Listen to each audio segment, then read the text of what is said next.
మందసంలో పదాజ్ఞలు ఉన్నాయి అక్కడ. ఆ పదాజ్ఞలు అనేటి ఎంతో గొప్పది. దేవుడు స్వయాన తన హస్తాలతో చెక్కాడు, అక్కడ రాశాడాయి ఆ పదాజ్ఞలు. అగ్ని సమూహం వచ్చి చెక్కింది ఇట్లా. అగ్ని సమూహం అందుకే ఒక్క సినిమాలలో ఏ సినిమా చూడమన్నాడంటే ప్రవక్త పదాజ్ఞలు మాత్రమే చూడాలి. అంటే దానిలో ఇజ్రాయేల్ యొక్క చరిత్ర ఉంది. వాళ్ళు పెట్టిన దాన్ని ఏమంటారో నాకు తెలియదు, కానీ మరి ఆ గ్రాఫిక్స్ వాళ్ళు చేసిన ఆ యొక్క కార్యాలు అంత అద్భుతంగా నిజంగానే స్పష్టంగా దేవుడే దిగి వచ్చి చేసినట్టుగా ఉంటాడు. చాలా బాగుంటుంది. కాబట్టి అంటే దానిని మనం చూసినప్పుడు దాంట్లో ఉన్న చాలా విషయాలు కూడా మనం బైబిల్లో ఉన్నాయి, దాంట్లో పొందుపరిచి పెట్టాం. దేవుడికి మహిమ కలుగును గాక. అందుకనే మందసమును చూడండి ప్రియులారా, ఎట్లా అంటే అట్లా మోసేయడానికి కూడా లేదు. మందసమును యాజకులు మాత్రమే మోయాలి. మందసం దగ్గరికి యాజకులు మాత్రమే పోవాలి. అప్పుడు ఎవరు పడితే వాళ్ళు పోయేది కాదు. దావీదు రాజు అనేసి దావీదు ఏం చేసిండు, ఆయన కూడా ఎడ్ల బండి కట్టుకొని నేను రాజును నాకెవరు చెప్తారనేసి ఆయన తీసుకొని వస్తుంటే ప్రియులారా, ఆ యొక్క ఎద్దుది కాలు పడిపోయింది అక్కడ మందసం. ఎడ్ల బండిలో తెస్తాడు. ఆ మందసమును తీసుకుపోయి ఒబేదెదోము ఇంట్లో పెడితే ఆ ఇల్లంతా వెలుగుతో నిండిపోయింది. ఆ ఒబేదెదోము కుటుంబం దీవించబడింది. అందుకనే ప్రియులారా, చాలా మంది ఇంటి ప్రార్థన పెట్టించుకోవడానికి చాలా కారణాలు. అయితే తెలియక చాలా మంది కూటాలు పెట్టించుకోరు. హల్లెలూయా. వాళ్ళ కుటుంబమే దీవించబడింది. ఒబేదెదోము అంటే మన ఇంటిలోనికి వాక్యం అనేది వస్తుంది. పరిశుద్ధుల యొక్క పాదాలు ఎంతో సుందరమైనవి అనేసి వాక్యం సెలవిస్తుంది. మరియు ఒక 10 మంది పరిశుద్ధులు మన ఇంటికి ఒక రోజు రావాలంటే రాలేదు. కాబట్టి ఇలాంటి కూటం మనం పెట్టుకునేటప్పుడు ఆ పరిశుద్ధులు మన ఇంటికి వచ్చినప్పుడు ఆ పరిశుద్ధులు మన ఇంట్లో పాదాన్ని మోపితే నిజంగా మనం ఇల్లు ఆశీర్వదించబడతాం. అలాగనే ప్రియులారా, దేవుని వాక్యం అనేది ఎప్పుడైతే మన ఇంట్లో జరుగుతుందో, మన ఇంటిలోనికి ఎప్పుడైతే వాక్యం వస్తుందో ఆ ఇల్లు కూడా వెలుగుమయంతో నింపబడతాం. అలాగనే ప్రియులారా, అందుకే చాలా మంది ఓటిబడి కూడా కూటాలు పెట్టించుకునే వాళ్ళు ఉన్నారు. కేవలం మన సంఘంలో తప్ప. ఒక మన సంఘంలో ఆదివారం మాత్రమే క్రైస్తవుడు, మధ్యలో ఎప్పుడు కూడా క్రైస్తవుడు కాదు. మరలా బుధవారం చర్చిలో కూటం ఉన్నదన్నా రాదు. రేపు ఇంకొకరి ఇంటి దగ్గర కూటం ఉన్నదన్నా రాదు. మన చర్చిలో ఎట్లున్నదంటే జకరియా బ్రదర్ ఇంటికి నేను వస్తా, నా ఇంటికి జకరియా బ్రదర్ వస్తాడు. ఇంకోళ్ళ ఇంటికి కొంతమంది రాదు, మనం కూడా ఇంకోళ్ళ ఇంటికి పోం. అలా కాదు ప్రియులా, మన పరిశుద్ధులం కనుక మన కుటుంబాలు దీవించబడతాయి. మనము పరిశుద్ధమైన జీవితాన్ని జీవించాలి. మనం ఒక పవిత్రమైన జీవితాన్ని జీవించినప్పుడు మన కుటుంబాలు దీవించబడతాయి, మనం ఆశీర్వదించబడతాం. ఒబేదెదోము ఇంట్లోకి నిజంగా ప్రియులారా ఆ మందసమును పెట్టినప్పుడు ఆ ఇల్లంతా కూడా వెలుగుతో నిండి. బాగా ఆలోచించండి. మందసం దగ్గర ఒకసారి ఆరోను తన చేతి కర్రను విడిచిపెట్టాడు.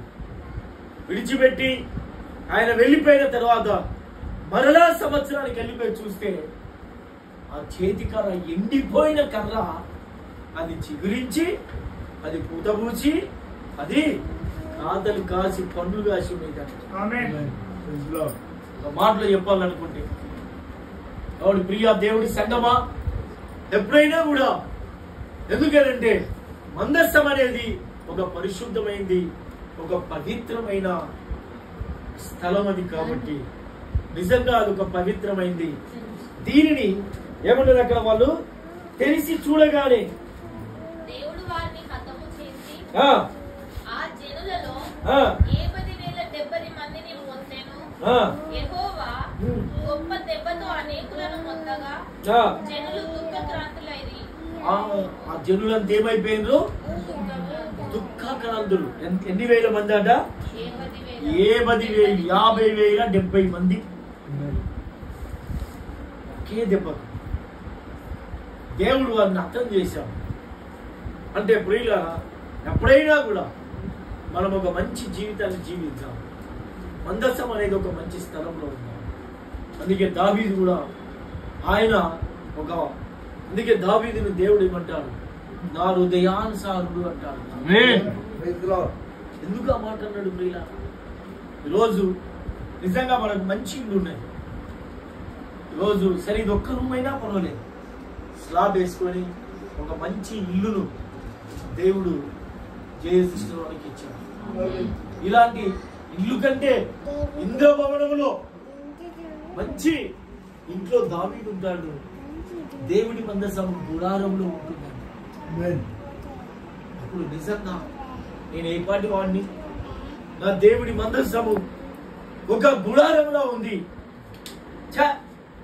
నా తండ్రిది, నా దేవుంది అలాంటి గుడిసెలో ఒక గుడారంలో ఉండగా నేను ఎంత మంచి ఇంట్లో పడుకోవడం ఉండడం ఎంతవరకు మంచిది?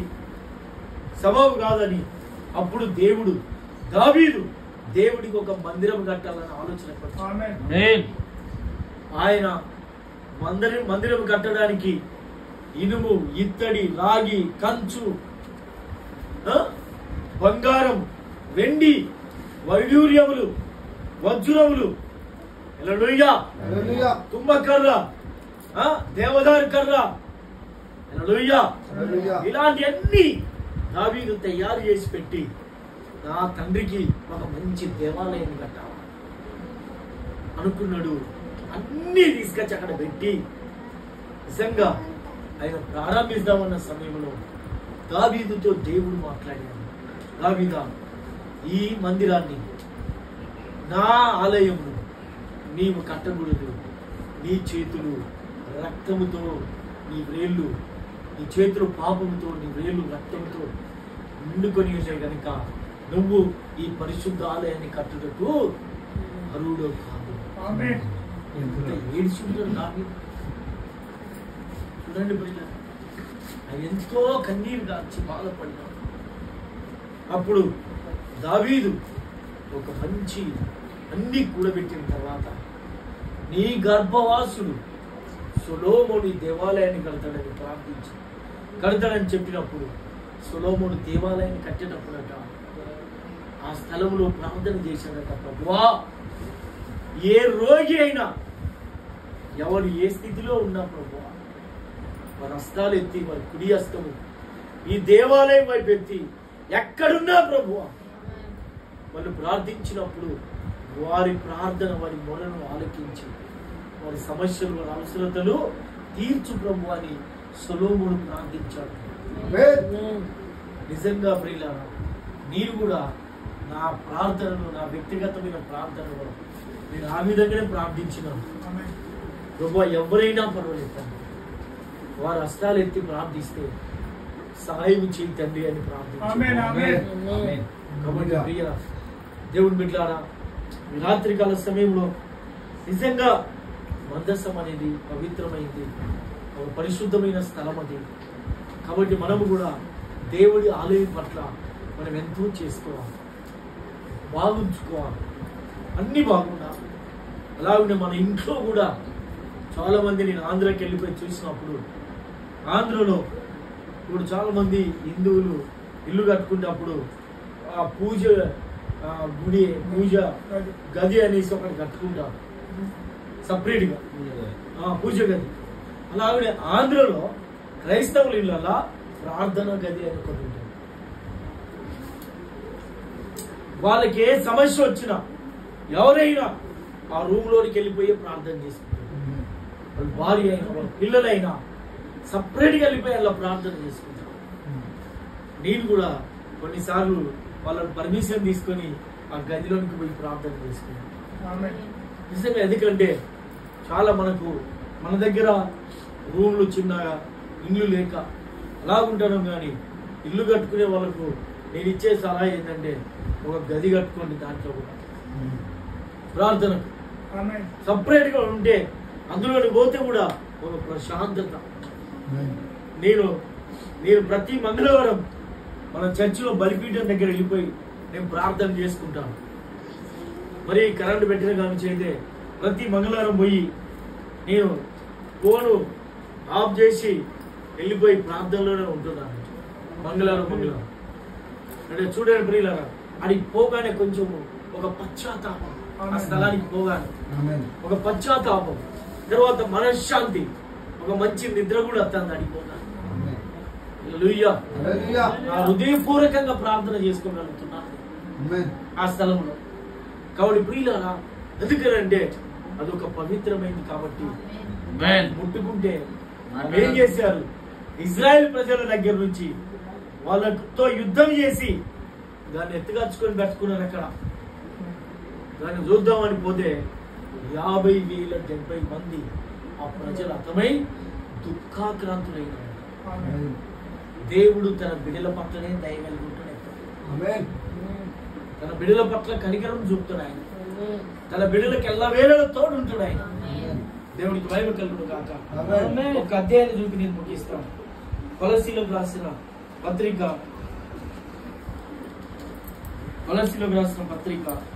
1వ అధ్యాయము 15వ వచనం. ఆయన ఎట్లాంటి వాడట? ఆయన అదృశ్య దేవుని స్వరూపి అయి సర్వ సృష్టికి ఆది సంపూర్ణుడై ఉన్నాడంట. అయిపోయిందా? ఏమన్నాడు పైన? ఆయన అదృశ్యమైన దేవుడు. అదృశ్యం కనబడతాడు, కనబడదు. మీరు అక్కడ గమనించినట్లయితే ఎక్కడ ఏది ఎంఐ మార్గంలో ఇద్దరు శిష్యులు వారితో మాట్లాడుకుంటూ పోతున్నాడు. వాళ్ళిద్దరు మాట్లాడుకుంటా ఆ మార్గంలో పోతుంటే యేసుక్రీస్తు వారి మధ్యలోకి వచ్చేసాడు మానవుడిగా. వాళ్ళతో నడుచుకుంటూ వెళ్ళిపోయింది. 6 గంటలు ప్రయాణం చేశారంట. 6 గంటలు ఎన్ని విషయాలు మాట్లాడుకోవచ్చు? చాలా విషయాలు మాట్లాడుకుంటూ పోయి సాయంకాలం కాగానే వాళ్ళు ప్రభువును బలవంతంగా మా ఇంట్లోనికి రా అని లాక్కున్నప్పుడు ప్రియులారా పోయిండు. వారు రొట్టెలు తీసుకొని భుజిస్తామనే సమయంలో ప్రార్థన చేసి కళ్ళు తెరిచేసరికి దేవుడు అక్కడ లేడు. అప్పుడు అనుకున్నాడు వాళ్ళు దేవుడిని గ్రహించాడు. అందుకే ఆయన అదృశ్యమైన దేవుడు, ఇంకా అదృశ్యమైన దేవుని స్వరూపి అయిన సర్వ సృష్టికి ఆది సంభూతుడట. ఆది అనగా మొదటి నుంచి ఇప్పటి వరకు ఆయనే సృష్టికర్త, ఆది సంభూతుడై ఉన్నాడు. ఆయన తప్ప ఈ సృష్టిని చేసిన వారు లేరు. ఆయనే సృష్టికర్త, ఆయనే జగత్ రక్షకుడు, ఆయనే దేవుడై ఉన్నాడు. కాబట్టి ప్రియుల మనమందరము ఆయన సన్నిధిలో మోకరించి ప్రభు సన్నిధిలో ప్రార్థించినట్లయితే అన్ని విధాలుగా దేవుడు మనకు తోడుండి సహాయం చేస్తాడు. కాబట్టి మనం భయభక్తులు కలిగి దేవుడి సన్నిధిలో మనం జీవించాలి.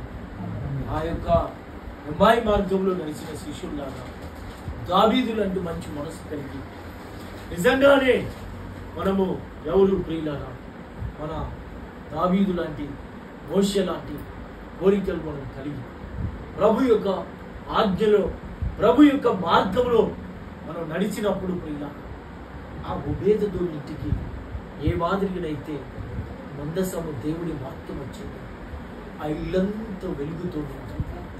ఆ కుటుంబమే దీవించాలి. ఈ రాత్రికాల సమయంలో మన కుటుంబాలను దేవుడు వెలుగుమయంతో నింపుడుగా ప్రార్థించుకుంటాం. మనమందరం తలలు వచ్చి కళ్ళు మూసుకున్నట్లయితే ప్రార్థన చేస్తాం.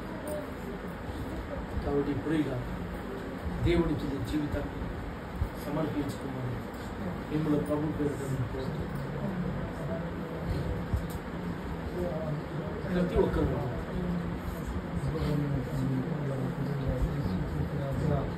ఆ ప్రభు అయిన దేవుడికి మన జీవితాలను సమర్పించుకుంటాం. ప్రార్థించుకుందాం. దయగలిగిన మా తండ్రి, కృపల ఐశ్వర్యవంతుడా, ప్రేమ కలిగిన మా గొప్ప దేవుడా, మీకే కృతజ్ఞతలు, స్తుతులు, స్తోత్రాలు చెల్లిస్తున్నాను తండ్రి. నీకు వందనాలు. ఈ రాత్రి కొద్ది నిమిషాలు ప్రభువా వాక్యాన్ని ధ్యానించినాం, నీ వాక్యాన్ని విన్నాం. మాటలు ఎంతో మాధుర్యమైన, ఎంతో గొప్ప మాటలు మాకు ఇచ్చినాం. బిడ్డల హృదయాలను ఆయన నూరంతలుగా ఫలించుటకు సహాయం ఇచ్చేవాడు తండ్రి.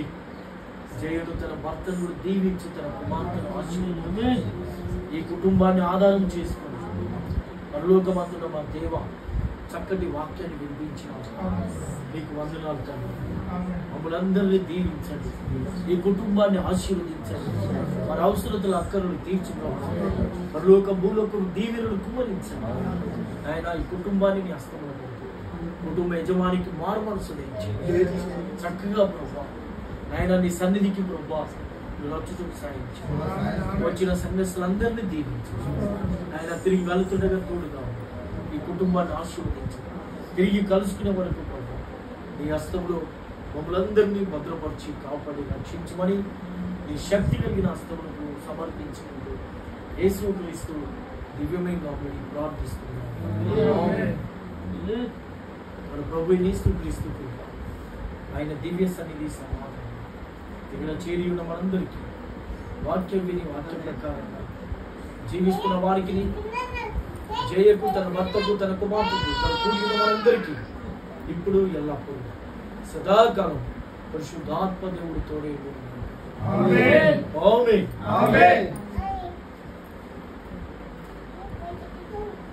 అందరికీ వందనాలు. God bless you. దేవుడికి దీవించండి.